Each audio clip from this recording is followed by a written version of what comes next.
কি পরিমাণ ছেলে নামাজ পড়ে না। আমি তো চেহারা দেখলে বুঝি আব্বা, অসভ্য তো চিনা যায়। বেনামাজি তো অসভ্য, বেনামাজি তো গাদ্দার, বেনামাজি তো নিকৃষ্ট বেয়াদব। আসমানের নিচে জমিনের উপরে আল্লাহর সৃষ্টির মধ্যে এর চাইতে বড় নিকৃষ্ট কোনো বেয়াদব গাদ্দার আর কেউ নাই।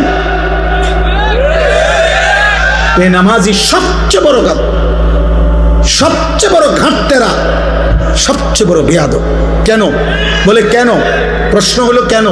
কারণ সে তো সাধারণ কারো সাথে তেরামি করতেছে না।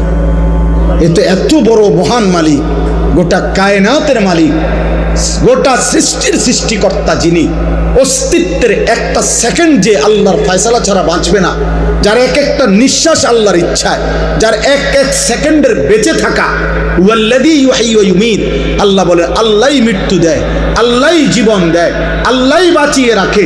তো যে মালিকের ইশারা ছাড়া এক সেকেন্ড বাঁচতে পারবে না, এত বড় প্রয়োজনীয় আল্লাহ, এত বড় প্রয়োজনীয় মালিক, যার কাছে তার সেকেন্ড সেকেন্ড ঋণী, এত বড় সত্তার সামনে যে গাদ্দারামি করে, কি ছোটখাটো বেয়াদব? এই ছোটখাটো গাদ্দার। এজন্য নিজের পরিচয় নিজে নিয়ে আনি।